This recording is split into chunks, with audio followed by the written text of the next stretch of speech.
The Colorado Buffaloes with a statement win over the number 17 TCU Horned Frogs on Saturday. The CSU Rams dropped their season opener Saturday night to the Washington State Cougars, but they had the fifth largest attendance for any home opener in school history, and the Denver Broncos have made it to week one of the NFL regular season. I am Kim Becker. Welcome to E5280. Sports and Lifestyle presents Between the Lines, and we have got a full slate of football to talk about today when it comes to the pigskin here in Denver, Colorado, and in Fort Collins and in Boulder. And speaking of Boulder, let's talk about the CU Buffaloes, who beat a top 20 team on the road for the first time in over 20 years. The last time that the Colorado Buffaloes beat a top 20 team on the road was 2002. They have gone 0-27 since then. That clock reset on Saturday with their 45-42 win over the TCU Horned Frogs. So many storylines going on around the Colorado Buffaloes, of course, due to head coach Deion Sanders, whose son Shedeur broke a school record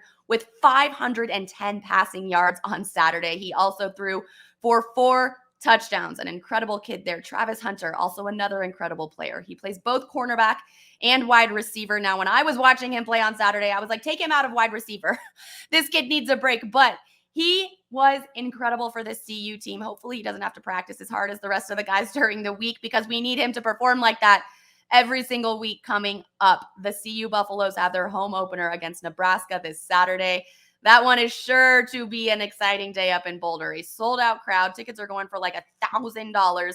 It's unbelievable. The CSU Rams did lose 50-24 on Saturday night at home against the Washington State Cougars, but the fifth largest attendance at home in Fort Collins was recorded Saturday night for any season and home opener for the CSU Rams. Now let's dive into the Denver Broncos, who have their season opener this Sunday, 2:25 kickoff against the Las Vegas Raiders. They have not beat the Raiders at home since 2019, so this is a big game for many, many, many reasons. The spread is set at 3.5. The Denver Broncos are favored. I do like that one. I'd sprinkle some money on that. I think the Denver Broncos will come out strong for their home opener against a Las Vegas Raiders team who has Jimmy Garoppolo under center, and I think he's going to take a little time to get acclimated. Now, there's no player props up yet. That is what I will be looking at come Friday and Saturday, but right now I really like the total touchdown props. I'm taking over 2.5 for the entire game for both teams at plus 110. I think that we're going to see some offensive power on both sides of the ball, but hopefully a lot on the Denver Broncos. So over 2.5 touchdowns total for the Denver Broncos against the Las Vegas Raiders on Sunday is my favorite bet for that game here in Denver. Hopefully you guys like the betting stuff, because I'm going to dive into that as these Between the Lines episodes roll on. The Colorado Rockies, I'll just give you a tidbit of information here.